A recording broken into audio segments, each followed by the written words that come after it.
All right, hi again, everybody. Bill Phillips here on an Off to the Races podcast with the one and only, the racing expert, our go-to guy, our guy that has all the information no matter what the race, no matter where it is. He's always ready to go. Mark Patterson. Mark, thank you for joining us once again. Can't thank you enough because you're bringing the knowledge. And I'll tell you what, Triple Crown season, crushed it. And I know when my mom finds out that we're talking Jim Dandy stakes this weekend, she's gonna be tuning in to get all the inside information because she loves watching the ponies run. Yeah. And she actually said to me, she was Bill, you made me sound like I'm all about gambling and everything. I said, no, Mom, you're just having fun. You're just, and I said, you like to get the information from the best. So that's why we have Mark on. And then you just have fun making little wagers with, with Aunt Connie and everybody else down there. I got some experience with gambling mothers, Billy. So I sympathize and I relate, my man. Say hi to Mom for me. I sure will. She asked me about you all the time. She asked how you doing. I said, oh, he's doing great. Well, this week we have a big race to Jim Dandy. Now, last week we do a little recap. It was the Haskell Stakes last week, last week in journalism. Wins and gets the automatic qualifier to get into the Breeders' Cup Classic. How big a deal is that for journalism? Obviously, a tremendous horse. Won one of the Triple Crowns. Was there, in the other ones, and then he wins that race, and it just kind of continues to set up that back and forth between the two horses. Well, the 3-year-old division is hot, baby, this year. You got the two Twin Towers there. You have got journalism and Sovereignty, and for some reason, journalism, and this kind of mystifies me because Sovereignty is 2 for 2 against journalism. For some reason, journalism is the sexier of the pair. He's got this flair for histrionics as he gets in trouble and gets up in the shadow of the wire. Yeah. He's a drama king, is journalism. And for some reason, he has been adopted as the people's champion, his journalism. And just to exemplify how hot the division is right now, and this is a good time for horse racing, it has been resurgent on the 3-year-old front. I think $22 million was bet on the Haskell alone. Wow. And that's indicative of just how popular journalism is. And I don't think you can talk about one without talking about the other. I'm not even sure that I call it a rivalry because Sovereignty's 2 for 2 against journalism. But you think of one, you think of the other. And tomorrow afternoon, you're going to see Sovereignty in action. Yeah.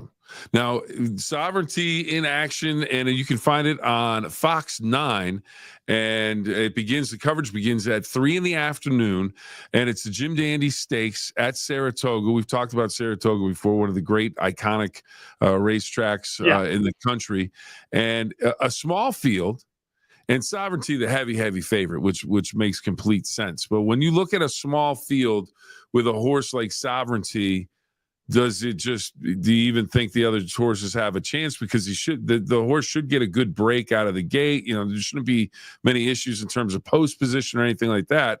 Does it make it an easier ride? I know horse racing, anything can happen, but how do you look at a small field with a horse that's that dominant? Well, when you move to a new state or neighborhood, Billy, and you're looking for a domicile to purchase a house, it's location.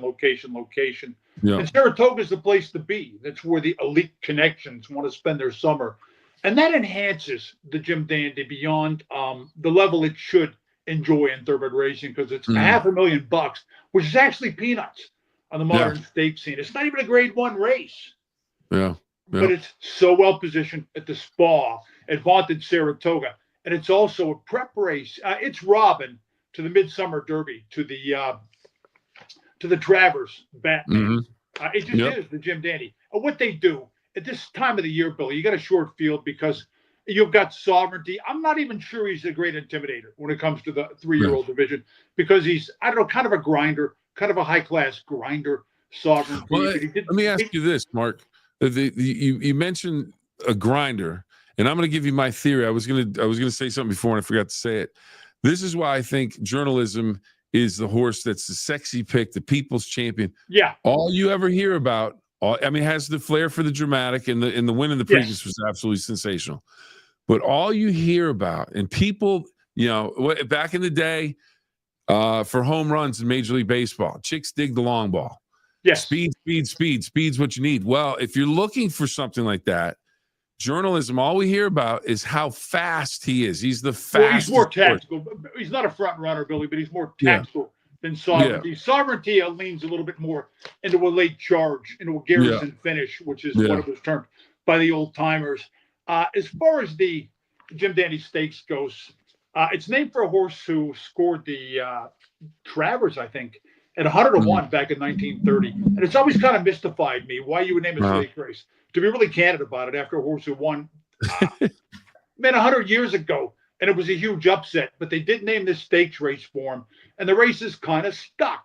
And what they shoot for, because at this time of the season, you've got attrition, Billy, because you got all these horses that have been chasing Triple Crown Glory since back in March, since April, and they're knocked out at this point. A lot of them have gone to the sidelines, and then you got the big two who staked their turf out. His journalism opted for the Haskell, and Sovereignty for the Jim Dandy, which is clearly a prep for the Travers. They play the long game with Sovereignty, Billy. It's the eye on the prize at the end of the rainbow. Not so much the Jim Dandy, I don't think. What the Jim Dandy does, and when I used to recruit for the West Virginia Derby, the Jim Dandy, Saratoga was kind of like a giant.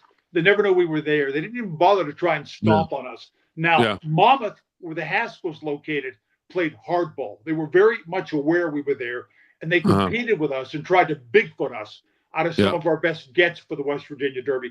But Saratoga is just oblivious to the presence of smaller racetracks, smaller stakes. They just assume they're going to get what they want. Not worried about it. But what they can't get at this time of year is a big field, Billy, because there has been attrition. All these horses have been pounding and pounding and pounding in pursuit of glory that most will never achieve.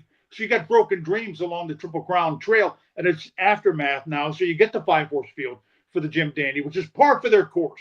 They never get volume. They never get the quantity, but they do get quality. They're really good at getting one marquee horse, Billy. And I think like 2 of the last 3 years, maybe 3 of the last 4 years, the Jim Dandy winner has gone on to take season-ending honors, the Eclipse, for the top 3-year-old of the season. So they have their get this year. They have Sovereignty. How much does it, and we are talking to Mark Patterson, horse racing expert, and want to let you know where you can find him on the X at Patterson Picks 1, Patterson Picks Pickes 1, the number 1. And there's often imitators. There's people that that they have fun with this stuff, but if you're looking for Mark and what he's going to give you, you want to go to at Mark's, or you want to go to at Patterson Picks 1 on the X, and you'll get all the information from Mark. And that's the thing that always looking forward to see what's going on with the horse racing. And I want to ask you this one. You mentioned before. That the 3-year-old field is hot.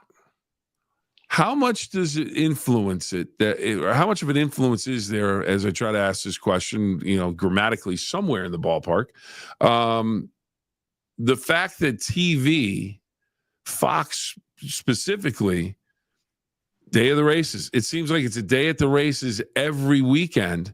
And they put it on a national platform that people can get FS1, FS2, but you can get horse racing basically every Saturday, or Sunday, and then they blow it out when it's on, Fox 9, the main Fox. They make it a big event like the Jim Dandy tomorrow. If you want to watch 3:00 in the afternoon, big pre-race. I'm very capable of putting my feet up, having a lemonade, and listening to the pre-race, trying to figure out what I want to do and relax on a Saturday afternoon. How much do you think that impacts the betting? And then, of course, you're able to bet from your house on your phone. Hey, Billy, thanks for putting out my Twitter. I was going to mention real quick, my man, if imitation is the sincerest form of flattery, I've been over-flattered because I really don't think a lot of people know that I'm now on Twitter. And before we go forward, my good man, I want to thank the hundreds of fans that have reached out to me. You know what? If I had any intention of retiring quietly, I have been dissuaded from that by the hundreds of fans that want me to keep doing what I do. So, well, here's the deal: I'm not going to let you retire. I'm going to be bugging you every weekend, basically. You know what? I think the TV ratings have been through the roof on the Triple Crown races so far, Billy. And yeah, Fox Fox's coverage, their intense day-long coverage of thoroughbred racing, Yeah.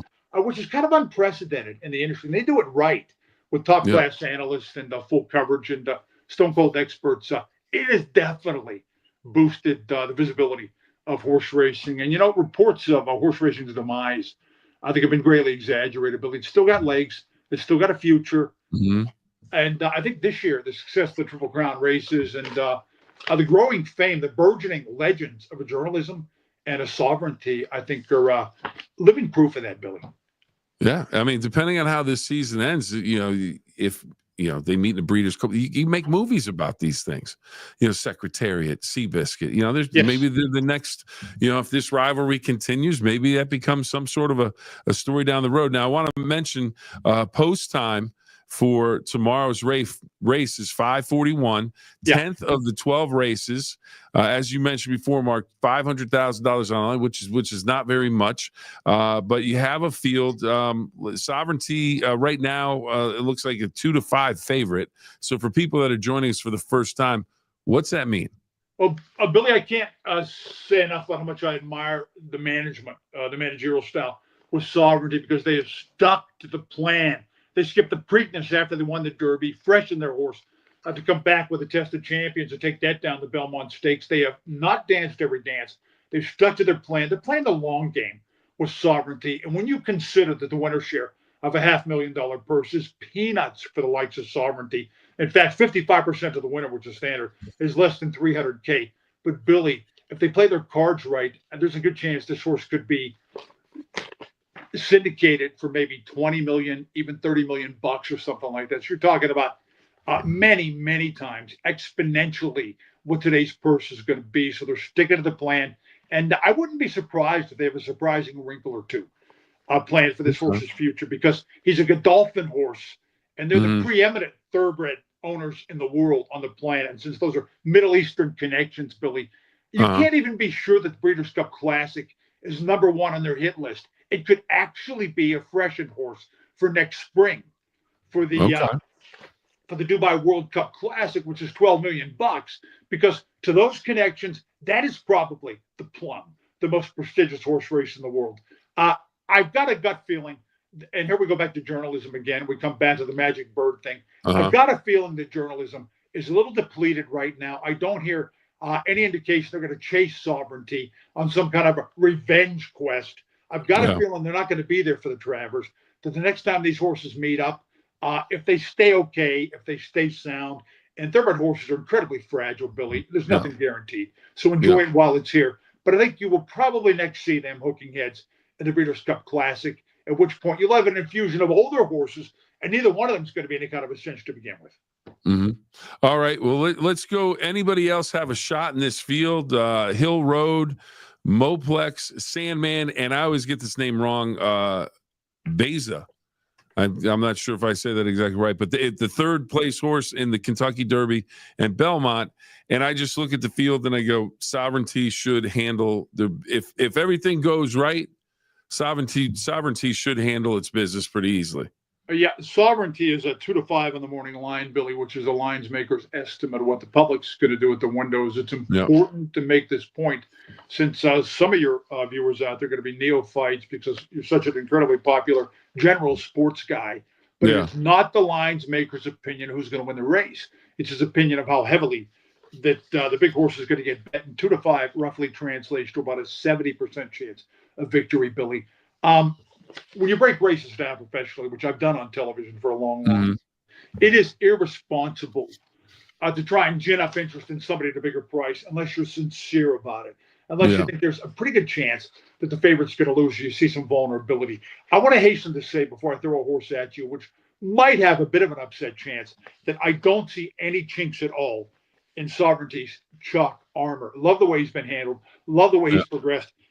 He has only been beaten at 2 turns one time since they stretched him out. And also, Billy, Bill Mott's taken this race 4 times, his trainer. So he knows how to target this supporting stakes, this Harvey Keitel to maybe the Haskell or Kentucky Derby, Brad Pitt. No, seriously, this is a character actor. This is almost like we're doing an art house film, Billy. We talk about the Jim Dandy, The But as far as the sovereignty last goes, name I thought I'd hear this morning is Harvey Keitel. I love Harvey Keitel, No, my he's man. tremendous. I'll He's talk to you real quickly on a movie called The Duelists with he and Keith Carradine about two Napoleonic era soldiers who fought a series of legendary duels. But I digress, Billy, which I do for a living, man. I digress, Billy, the duelist. But anyways, sovereignty last time took it to a higher level when he ran an outlandish speed figure of 109, which to be in simplistic terms, it was too fast for these horses. They can't run that fast. And what I love about sovereignty is it is considered 24 and change to be championship time to complete the last quarter of almost any thoroughbred horse race at any distance. And sovereignty at the extended distance of 10 furlongs, a mile and a quarter, came roaring home in 23 and change, which means, Billy, he took off, sprouted wings, and flew home last time and blew the doors right off journalism. We got a better trip who was closer to what was a modest pace, actually. Journalism got what's called first run on sovereignty. Didn't matter that journalism had a tactical advantage. Sovereignty came and just blew him away anyways. And what journalism returned to do in the Haskell Stakes certainly flatters, in horse racing terms, that's what you call it, certainly flatters sovereignty. In a 5-horse field like this, Billy, generally, even though an off-the-pace type like sovereignty has less obstacles to navigate through or come around, generally the advantage goes to speed horses because the tempo tends to be relaxed. You don't get as heavy a measure of early speed when you get a really short field. We've only got 5 in this race. So the first thing you look for to try and beat a horse like sovereignty is, can somebody steal it and commit grand theft horse race? And you know what? I only see one candidate for that, and that is the Ohio Derby winner, Mo Plex, who is only a grade 3 winner and is far inferior to the likes of sovereignty. The 2-3 finishers in his Ohio Derby win are each only one-time career winners in their own right. So this is just too big a class jump for Mo Plex. So I don't think this race is going to be stolen out from under sovereignty's nose. Also, sovereignty can be sneaky, tactical. Don't forget he was second at first call last time in his Belmont Stakes win. But if I'm going to try and beat him, and you got beat the chalk guys out there, aficionados, that are just relentless in trying to beat the favorite. They'll invent reasons to try and beat an invulnerable favorite. Now, if I'm going to do that, and if I'm going to play beat the chalk, I'm looking at Baeza, Billy, because he did take a backward step at the Belmont Stakes. But Baeza switches riders back to Hector Berrios for this, away from Flavien Prat. I think Flavien Prat rides a little too much of that European. Let me take 10 lengths back and try to get him a one-lead charge style. Whereas the 2 times Baeza won with Berrios up, he was much closer to the pace. And since his Belmont Stakes failure, Baeza has been working like a wild horse very quickly. And from the one post here, I think you're going to see improved alertness from Baeza. And obviously, the agenda on every jockey's mind who's not on board sovereignty is going to be to get first run of the big horse, to deprive the big horse of early position, to be closer to the pace. And since the pace is going to be, I would say, tepid at best, probably really relaxed, Billy, if you're going to insist on trying to beat sovereignty, you're going to want somebody who's maybe more tactical through the early stages that might be Baeza based on the switch back to a jockey who was victorious on him with more aggressive tactics in the saddle and given Baeza's really fast workout regimen since his Belmont Stakes race. So if I try to beat sovereignty, it's with Baeza. But to be honest, I don't think you can beat sovereignty, Billy. So it'd be irresponsible of me to recommend your viewers run to the local simulcast center and bet their rent money on Baeza. I would not do it. Okay. But if you were trying to maybe get a quad, you get, maybe put something together that's going to make you some more money, a little bit of a harder proposition. What horses are you looking to maybe do, a try or quad or, Yeah. Oh, Sandman, who I've never been a fan of because Sandman is what is called in thoroughbred parlance a hanger. And by that, I don't mean some Western bad man who's been brought to justice in an old Jimmy Stewart movie. What I mean is he doesn't sustain his move. In other words, he's a hero horse with about a quarter mile to run. But then when fatigue sets in and opponents fight back, then his heart shrinks up, Sandman. Now, he has got blinkers added for this race. And that's the hood that protrudes on either side of a horse's vision. And the idea is to keep the horse more focused. And the reasoning for that is usually they want to get a horse closer to the pace, up and involved early. It will probably backfire in Sandman's case because when you try to tinker with the horse's natural running style. It almost never works, Billy. And Yeah. Sandman's a horse who's a little suspect in deep stretch, anyways. So I'm not a big fan of the change of equipment on Sandman. I'm not a Sandman fan. I like Okay. Baeza to be second, the aforementioned Baeza to Sovereignty. And if I wanted to take another stab at an exacta, I would take a 5-1, obviously, Sovereignty over Baeza, and maybe for a saver, maybe a 5-3, because the aforementioned Moplex, who looks seriously outclassed on paper Okay. and runs mainly in New York restricted races. I'm well familiar with his trainer, Jeremiah Engelhardt, by the way. The Engelhardt clan, kind of legendary in those Okay. parts in New York for running quality New York breds. They run a lot of horses at Mountaineer. And they're going to try and steal it with Moplex. And you could conceivably see a quarter in 24, a half in 48, which means since he is the likeliest early leader, he should have a lot left in the tank. I'm just not real sure it's a deep tank, Billy. So if Okay. I'm going to bet this race, I play a 5-1 exacta cold and maybe a light saver on a 5-3 exacta, sir. But I do not recommend. And again, a lot of pundits, Billy, when they break races down on television, when they sell their services, you know what? They take wild stabs against bona fide, legitimate Yeah. shocks. I've never done it. I've never rolled that way. Mhm. If you're going to hit a home run, do it with your normal swing, Billy. Don't strike out 10 times trying to do it. Yeah. In other words, Absolutely. if I think a favorite is bulletproof, I'm not going to recommend somebody bets against him. I don't think Sovereignty, the way he's been brought up to this race, how dominating he was last time, 2 for 2 against Journalism, who came back to flatter him in the Haskell. I don't think Sovereignty's going to lose this race, Billy. All right, Mark, can't thank you enough for your time today. Greatly appreciate all the knowledge is absolutely fantastic. And if you're looking for knowledge from Mark, not just here on the Off to the Races, you want to find him on the X, and you find him at the X at Patterson Picks 1. Patterson Picks and the number 1, the numeral 1, Patterson Picks, Pickes, and the numeral 1. You'll find him on the X there, and he'll give you all the inside information that he has. He's going to share it. He wants to share it. He wants to see everybody enjoy the races, and that's a great thing. We enjoy always having you on, Mark, because you bring the heat, you bring the energy, you bring the knowledge. It's great. It's great to be with you, my man. You are my man, Billy. You are the legend, sir. No, I don't know about all that, but I greatly appreciate the kind words. And hey, everybody, enjoy the race. Want to remind you, Jim Dandy, it is 3:00 coverage on Fox 9. If you're outside of the area, look for the race on your Fox local network. Pre-race coverage starts at 3 in the afternoon. Post is at 5:41, 10th race of 12. And if you're going to put a wager down, I'll tell you what, listen to what Mark said. All right, everyone. Mark, have a great one. We'll see you next time, everybody. Be well, my good friend.